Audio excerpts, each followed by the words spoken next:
It's Drive Time with Holly. Business and consumer news you can trust. I mean, what else are you going to do sitting in traffic?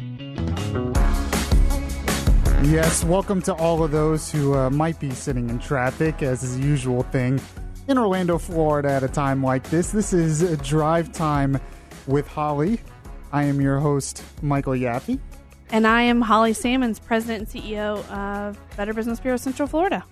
Yes, and I hope everyone is having a good afternoon, even if you are sitting in traffic. We actually have a lot of different issues to get to today. We do definitely want to get to the Equifax data breach later in the show. We definitely want to get to that. But we have to start with the process of hurricane relief and especially hurricane restoration.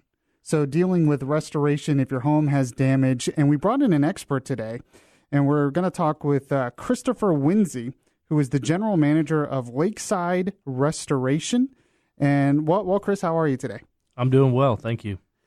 Yes, I'm glad you're here with us. We're going to have a lot of issues. And if you have a question for him as well, you can call 407-916-5400, or you can text to 23680. And Holly, we definitely have a lot of questions for Christopher, right? Yeah, after last week's show, we realized just how many people were interested in this. And, sometimes when you have problems this big, it's easy to feel kind of helpless and hopeless. So I think it helps to be able to have an expert to ask these questions and give us some solid advice. Not everybody, you can't get everybody on the phone right now because they're so slammed with business. So Hopefully we can answer some questions that will put some people's minds at ease and hopefully give them some advice so that they know what step 2 is. Exactly right. Now, Christopher, I wanted to give you an opportunity to talk a little bit about what you do and talk a little bit about Lakeside Restoration. Lakeside Restoration is a company that we offer water mitigation emergency services for properties, both commercial and residential, any type of home or business you may have that suffers a loss, due to water, fire, mold. We're there to, help you get through the situation you're dealing with. Yeah, anytime you have water or mold, kind of like having an electricity problem, those are scary problems to have, and oftentimes not something that you can handle on your own. So it helps to be able to have a professional that you can call out to manage it for you, because for most people, their home is their most valuable asset. And if I let water or mold kind of run rampant, I could really be hurting the value of my home. Absolutely. So what did you see? What were the most common issues that you saw following this storm? Was it unique? Were these kind of common hurricane damage? What surprised you? We've seen a numerous amount of obstacles for properties. I mean, we've seen trees falling on homes. We've seen sewage backups. We've seen a lot of water damage to home through roofs, that have been penetrated through trees or shingles missing. I would say that the majority of the homes damaged by Hurricane Irma, we've seen a lot through stucco cracks and issues with the exterior of the homes not being properly sealed and painted. So I bet that's not something a lot of people even think about before the hurricane. No, probably not. I mean, I think most people, say, my house was painted when I, purchased it new, or possibly, it's been a while, but they just don't tend to look at those things on the home. And I think most people expect, we talked about before the show started, that, you think your roof is in good shape, your windows are in good shape, I'm ready to weather this storm, when, maybe you haven't been taken care of or haven't given a second thought to the exterior of your home, meaning how long has it been since I've painted, and what about those cracks on the side of the house? And I guess they're really more than cosmetic.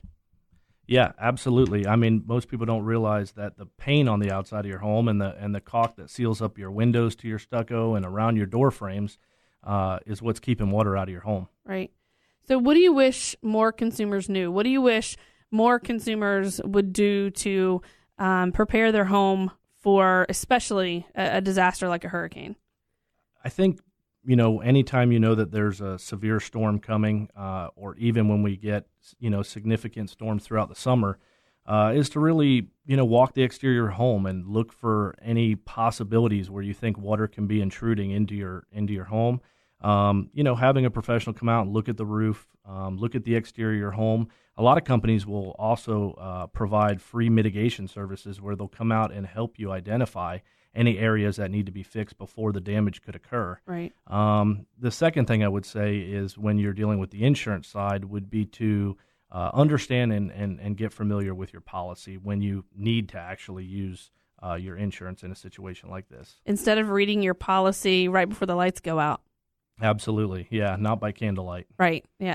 And I think there's so much fine print in an insurance policy, and there are pages and pages, but those paragraphs and that fine print are really going to be what you have to depend on when you have a crisis. So would you recommend really doing a lot of in-depth research before you choose the policy that you ultimately purchase, or go ahead and look at what you've got? What's best case scenario? I definitely think that the insurance language is something that's not as easy to understand, and so it would be best to get with your agent and really kind of discuss, what's included, what's not included in my policy. Again, most people don't, even take a look at this until the day of a storm like this occurs, and then they need to look. Do you find that a lot when you're doing restoration, that you deal with people who had no idea really what was in their policy? Absolutely. Even on a day-to-day situation when we're not dealing with a large storm, most people don't really know what's included, what their deductibles are, and what it excludes or includes.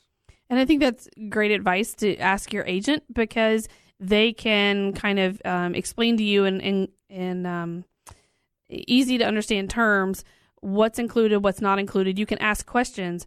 Whereas if you're just reviewing, the PDF that you have access to online or the documents that you received in the mail, it may not always tell the whole story, and you may not completely understand.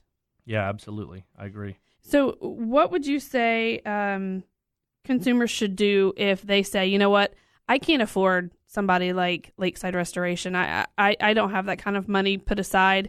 If they know they have water damage, what can they do at this point?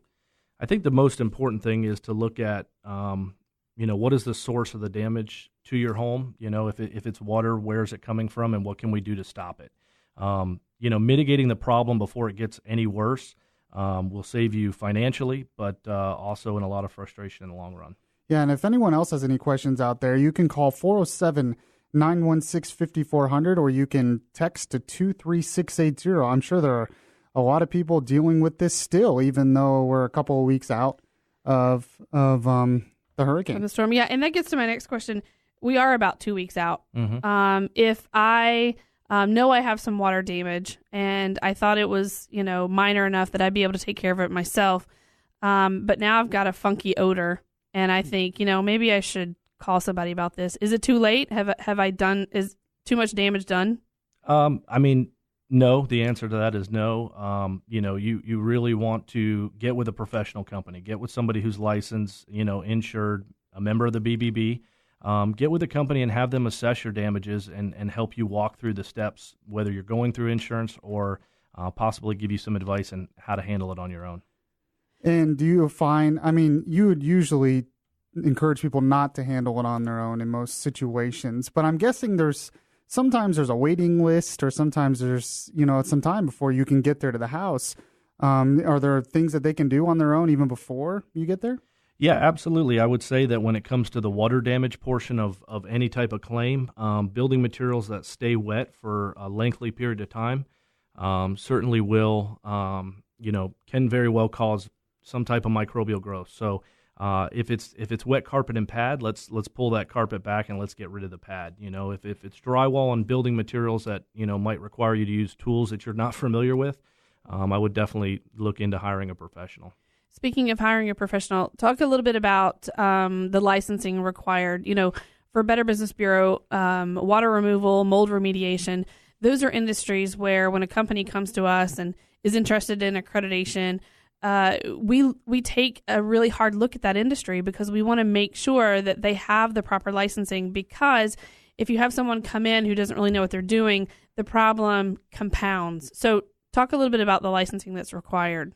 So in the state of Florida, we're required to have a state license for mold remediation.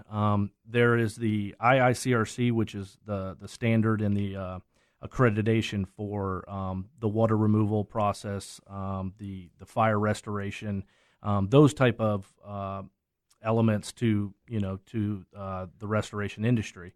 But you do have to be a licensed mold remediator, and if you hire a contractor who is also a general contractor, they have to be state licensed as well. So those are things that you should ask for before you let a GC, before you let a general contractor into your home to do this sort of work.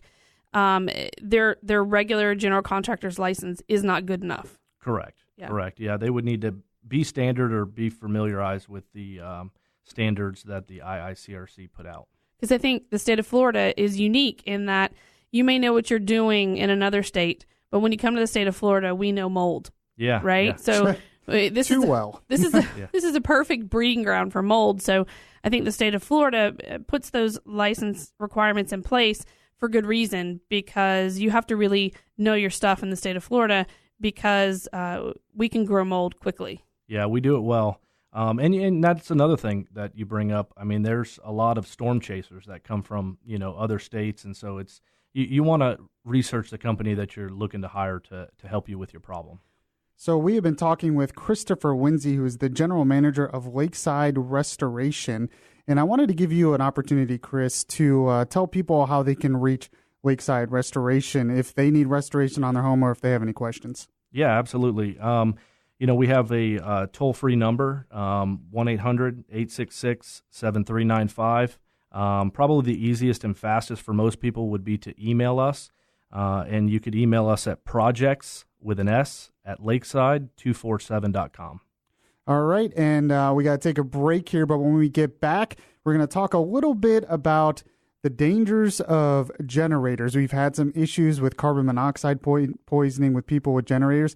There's a lot of information that maybe you don't really know that you need to know, so we're going to talk about that as well. You're listening to Drive Time with Holly. I am your host, Michael Yaffe, here on News Radio 102.5 WFLA. Welcome back to Drive Time with Holly.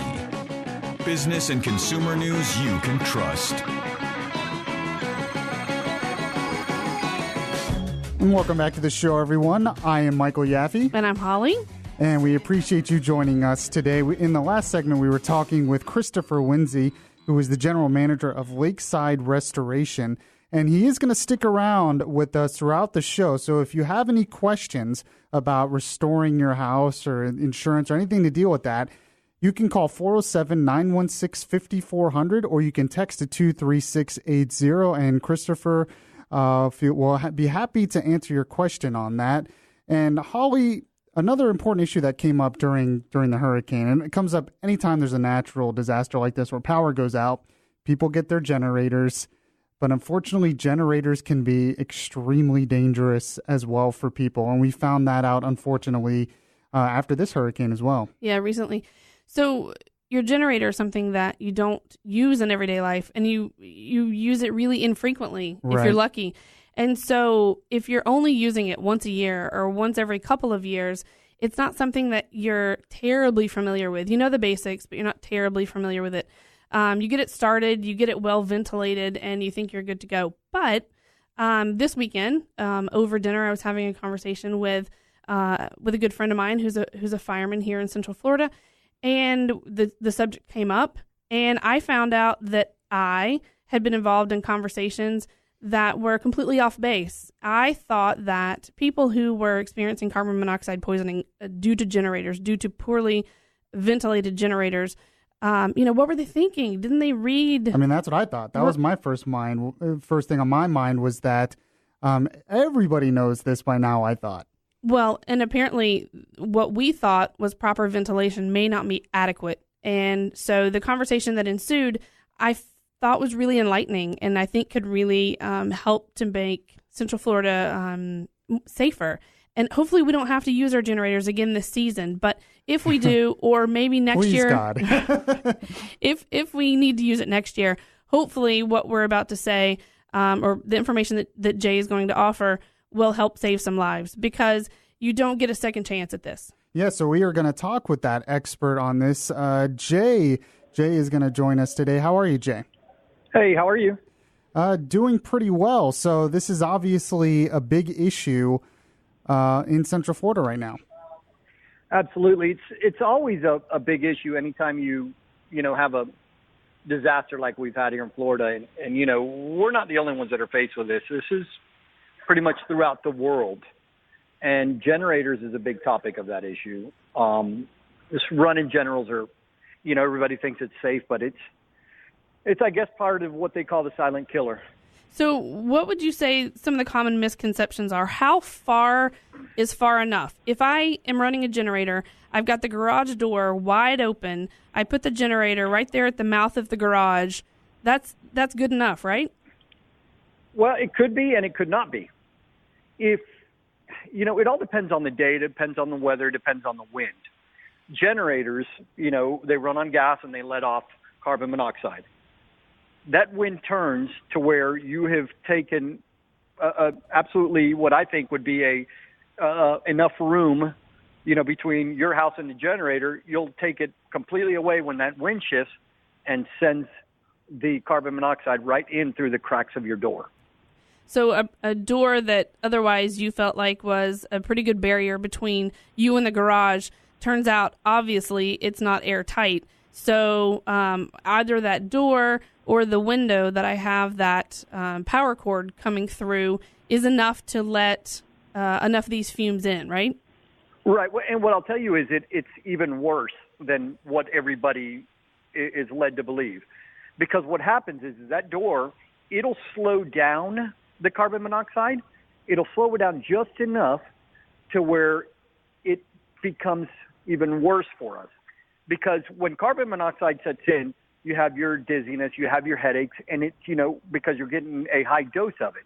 When you're getting low doses of it, you're laying around in your bed watching TV or, mind you, if you have TV, or just sitting around your house sleeping, the doses are so small that it takes a lot longer and it'll catch you when you're asleep and end up going to sleep and not waking up. And we are talking with Jay, who's worked with the fire department and is an expert on this. And so, Jay, what would your advice be then to people if they have to use a generator? What is the best way to make sure they're safe? First and foremost, carbon monoxide detectors. And where do I get those? Anywhere. Any of your Home Depot, Lowe's, they all sell them. Hardware. They're a little more expensive than your regular smoke detectors, but if you're going to run a generator and it's anywhere near any door or any window, you've got to have a carbon monoxide detector. I think OSHA says that we're supposed to keep 4 feet, in between the structure and the generator with ample ventilation. It's going to behoove everybody if they'll just buy a carbon monoxide detector anytime you're running a generator. So we should consider that if we have a generator, the purchase of a carbon monoxide monitor or alarm should just be considered part of the expense, because you really shouldn't run one without the other. I would. I'm just like any other Floridian. I run my generator. I know there's a lot of people asking questions about, safety and issues with them being stolen, and which we can get into. But if I'm going to run a generator, I am going to have a carbon monoxide detector in my house, because that's your first line of defense. And obviously you want to make sure that just like you have batteries for everything else when the power goes out, that if you've got that CO monitor, that you've got batteries for it, so that when the time comes to use it, that you can use it and it can do its job. Jay, let me ask you, if I'm worried, you mentioned security, if I'm worried about the security of my generator and I feel the need to keep it close to my home because I'm afraid someone's going to steal it or something's going to happen to it, is that a deal breaker? No, absolutely not. You can definitely use it close to your home, close to your window, close to your door. But there's 2 ways to go about it. You can seal the window, seal the door with plastic. You can put the carbon monoxide detector close to that window, close to that door. If you're really worried about it, buy a chain. Attach it to something. Attach it to the wheel of your vehicle. I was just thinking, Yeah, there's always that threat of your generator being stolen, but is it worth your life? Right. Oh, I don't want this to be stolen, so I'm going to put this inside and risk my own life. I mean, Yeah, I'm not doing it. things can be replaced. Yeah, and you can, like I said, you can drive a stake in the ground and put a chain on it. Lock it up somehow outside. If you know you're going to run it, you can pour a pad. Sometime when we're not in Crisis. such a crisis, and have a stake down there to where you can lock it up to.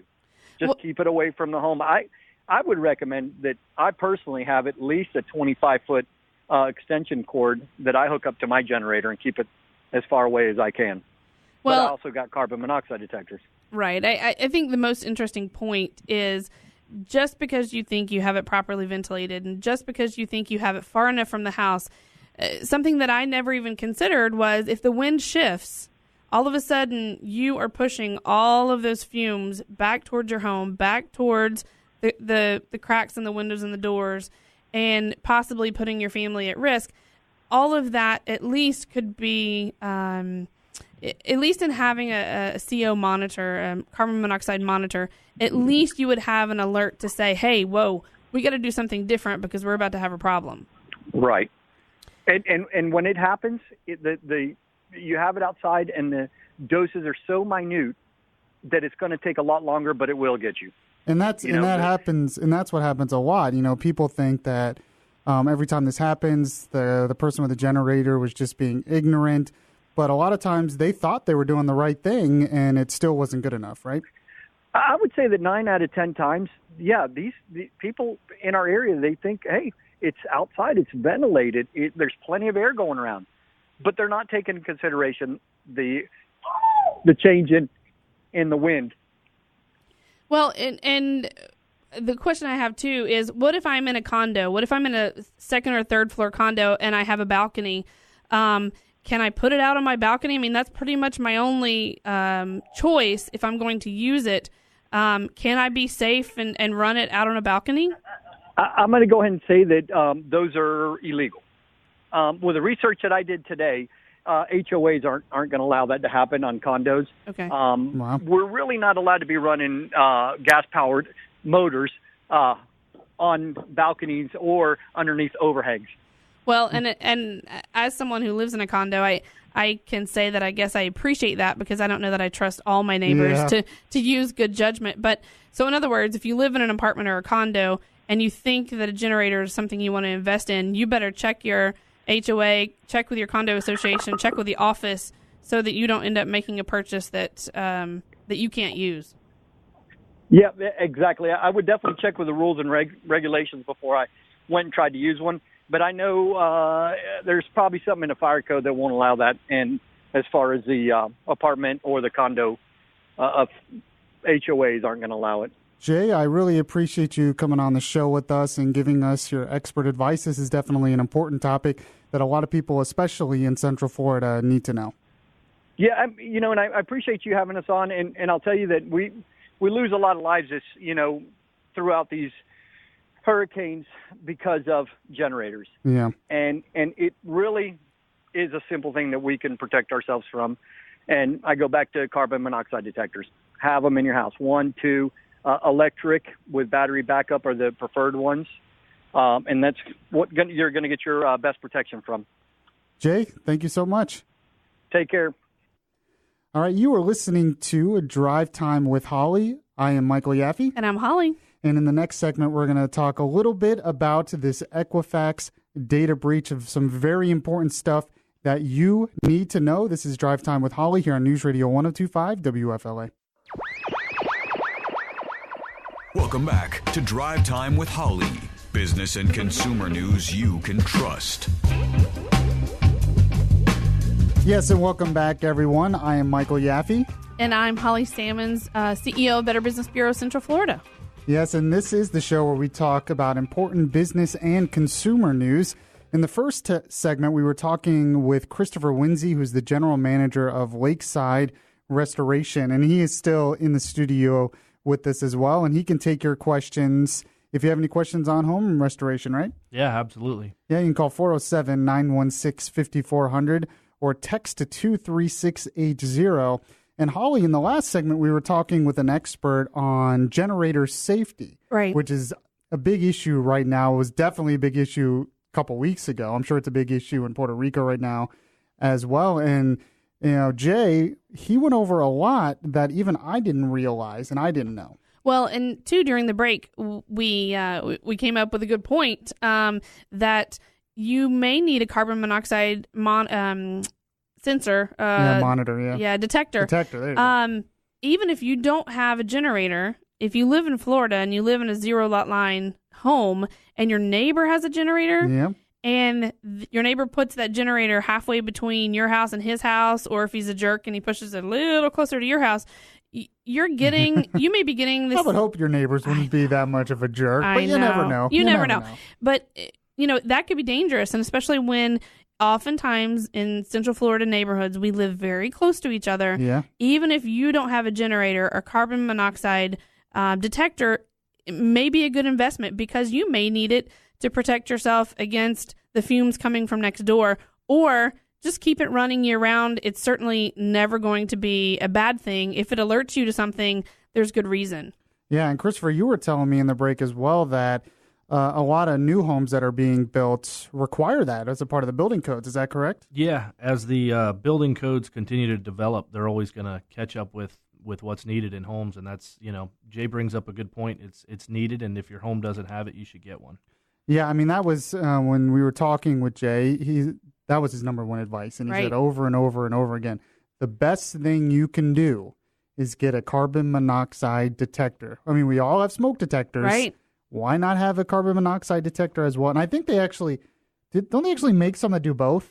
I'm pretty sure they do. I don't know. I think oftentimes you can purchase them in kind of a set. But I think the great thing is, with a smoke detector, oftentimes, unless you're asleep, fire, smoke, those are things that you may be able to see, right? Right. Whereas carbon monoxide, that's the silent killer. That's something that is coming into your home. You don't see or smell or anything. You don't see it. You don't smell it.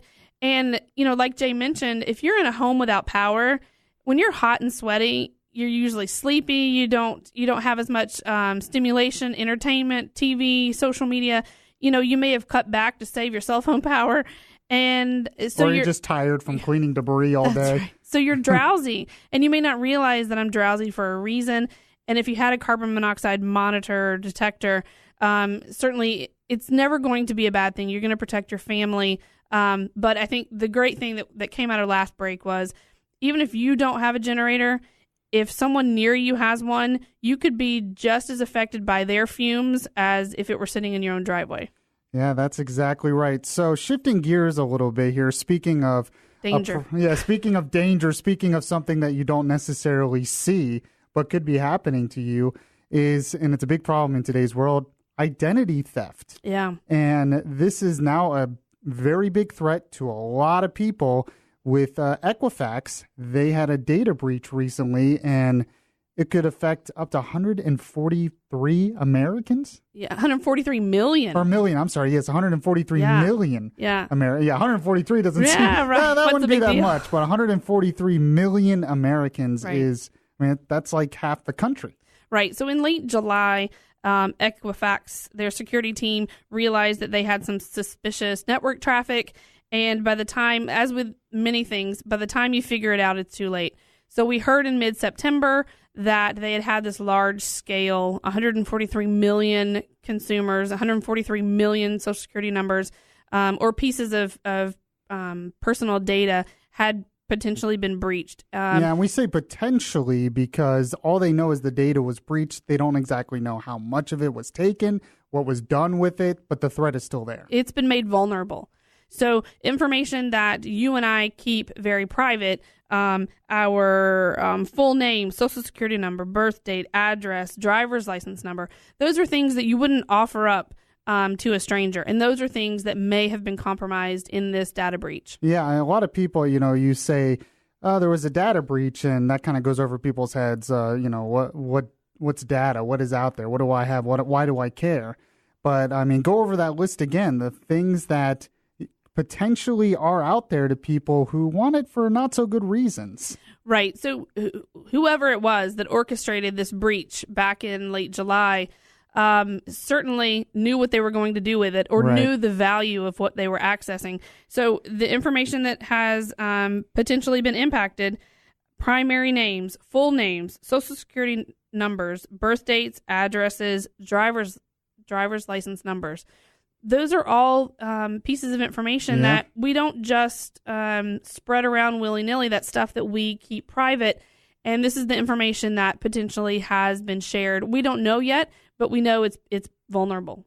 So, and the best advice we can give our listeners to start out is they need to get active on this. They need to, there's certain steps that they need to take to be prepared to make sure that if their data was found and it is out there, there are things they can do to protect themselves, right? Right. So we first heard about this about 2 weeks ago. Equifax has made it available where you can search by your last name and by the last 6 digits of your social to find out whether or not your information was a part of that breach. Have you searched yourself? Oh, you had to put me on the spot. No.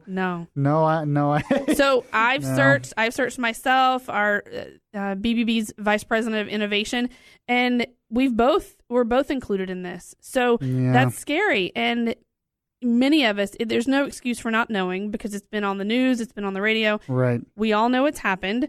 So now we all have to kind of face the music, do the search, figure out, was my social, was my spouse's social, my children's social social security numbers, were they included in the breach? Find out. We're going to publish the direct link to where you can search for that on the Drivetime with Holly social media. Just go to Facebook and search for Drivetime with Holly. We're going to post the link where you can go and do the search. We're also going to list there exactly what you need to do. What's step 2? What do I need to know? Yeah, and I'm literally going to go to that after the show myself. Right. And find out if my data, my social security card or number or anything is part of that breach, because I need to protect myself. Something. Exactly. Yeah, and we've found out in the days and weeks that have followed this that there have been scammers to take advantage of this, in that there have been lookalike websites that have popped up trying to get consumers to enter their personal information to see if they were involved in the breach. Don't do it. Don't follow stray links. Don't follow stray articles from news sources that you're not familiar with. Go straight to the Equifax website and follow their links. Follow their their search. And again, like I said, we're going to post it on our Facebook. But once you do that, if you've been included in the group of 143 million of your neighbors whose information was potentially breached, the first thing you need to do. Well, I want you to hold that thought, all right, because we got to take a break here, and I want to go over that entire. We have there's several different steps that you need to take as a consumer, especially. Well, the first step is to see if you're even a part. Do the search. The search. Go to our Facebook page, Drivetime with Holly Facebook page. I believe. Go after the show, and we're going to post all of that. You should like the page anyways. There's a bunch of good stuff, and I believe we're going to post the podcast. Yeah, we're going to post the podcast, so if you miss a show, and then also we'll post links after every show, so that if there was anything you missed or anything you wanted more information on, the information will be there for you. All right, so definitely check that out, and we're going to get into the important steps that you need to take as a consumer to protect yourself after this massive Equifax data breach. You're listening to Drive Time with Holly. I'm Michael Yaffe. And I'm Holly. And we will be right back. Let's be better consumers. You're listening to Drive Time with Holly. Holly.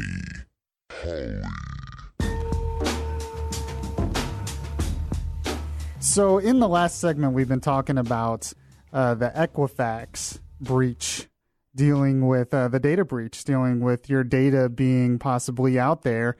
And by the way, this is Drive Time with Holly. I am your host, Michael Yaffe. And I'm Holly. And we also have Mr. Tom Benson in the control room, who's producing. And I know I'm putting him on the spot here a little bit, but he was listening to the last segment, and we were telling people to go and do the search, which we're going to post on our social media after the show. Just like us on Facebook, and go and do the search and see if your data is vulnerable, because you can look that up very easily. So Tom Benson was listening in the control room, and he took that advice. What's the verdict? Very simple process. Took me about a minute, and I'm clean. I'm all right. Woohoo! Woohoo! Good for you. So I'm lucky. I know how you were not clean. No, I'm involved. I'm neck deep in having to prepare and having to listen and take my own advice. You know, we mentioned during the break that I knew this as soon as the press release came out on, I believe it was September 15th. Certainly Better Business Bureaus across North America, we knew about it. But ask me how many days it took before I ran myself. It was quite a few days. And quite frankly, it was because I had to get brave and say, all right, I got to face it. I need to know. You know, one thing I think we hear about data breaches, we hear about box stores whose information has been compromised, and we kind of are numb to it. And we're like, oh, that again. But the scale of this, 143 million consumers potentially impacted, it's large scale. And I think... Yeah, much more than those other examples. So therefore, I think we have to sit up and take notice. And for the number of Americans that there are in the United States, 143 million, chances are someone under your roof is involved in this, is included in this. So you need to sit down maybe if you have young adult children, certainly any adult in your household. If you have elderly parents, if you have minor children, it doesn't hurt to check, because young children and seniors may have credit that is sitting there in pristine, perfect condition, and that would be really attractive to a bad guy. Yeah, and then if it's a young child, they're not going to need it for many years. They get 7 years down the line or something, and they're trying to buy their first car, and their credit's ruined, and they had no idea. Right, and then they're having to go backwards, 10, 15 years to try to make it right. So, right now, while the tool is available to go and search, there's really no excuse not to do it. Equifax is also making available to consumers 1 year of their premium credit monitoring service. So that's being made available to consumers whose Social Security number, whose information has been included in the breach. So there's no reason not to take advantage of it. You're not going to have to pay for it for the first year. But let's get into what consumers can do if they're involved in this. Yeah, exactly right. What are the steps that consumers need to take? And by the way, you were saying you needed to get brave. I still need to get brave. You're braver than me, because I haven't checked yet. You have homework tonight. I know, I have homework. I never thought I would say that again. But yes, I have homework tonight after the show, and I'm definitely going to do that. And anyone who's listening out there should as well. Yeah. So the first thing that consumers should do, whether your information has been compromised or not, whether you're involved or included in this breach or not, Floridians receive one free credit report every year for all three credit bureaus.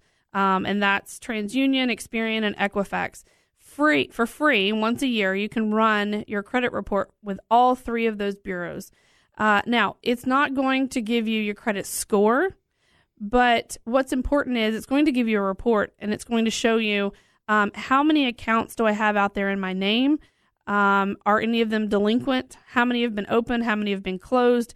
It's just a good dashboard to be able to look and say, what's the state of my credit? Oh, yeah. Did I open all of these accounts myself? Yeah, if you go and you see a bunch of accounts that you have no idea why they would be open, you've got a lot of work to do. Exactly right. But it's better to know than not to know. So first thing would be to obviously run your information through the tool. And then every year, just make it a habit that you run your free credit report. And then also, if you've been involved in this breach, contact your bank, contact the credit bureaus, and you may want to put a fraud alert on your account and or freeze your credit. If you're not getting ready to go purchase a home, make a major purchase a car, for example, you can freeze your credit, which means they'll give you a PIN number, or you will give them a PIN number. And it's not until you unfreeze your credit with that PIN number that your credit can actually be exercised. So that may help. And I bet a lot of people didn't know that was even a possibility. It's a possibility, yeah. And so right now, especially through Equifax, that can be done for free. The other credit bureaus may charge you something, but I think right now, if you know that you've been included in this breach, you can't afford not to. Right, exactly right. And what's the next step? So you want to keep an eye on your credit card statements. Keep an eye on your mailbox. You know, I have a 4-year-old at home. If I start receiving mail for credit card applications or high interest personal loan offers in the name of my minor child. Your child's not trying to buy a house, most likely. I don't think so.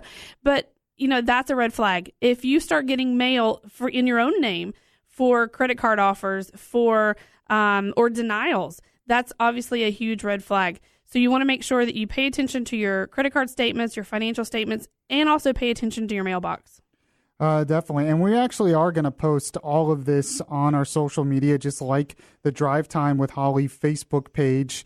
After the show, it'll give you the options to check to see if you have been affected by this, but also the steps to take afterwards if you have been affected by this. And of course, we are going to post the podcast of the show and links to anything else we talked about as well. So definitely a lot of important information in this show that we learned, and a lot of important information that people need to know to help protect themselves, especially dealing with this data breach. Yeah, a lot of important information, but we, like you said, we are going to share the information because this is not something that any of us can afford to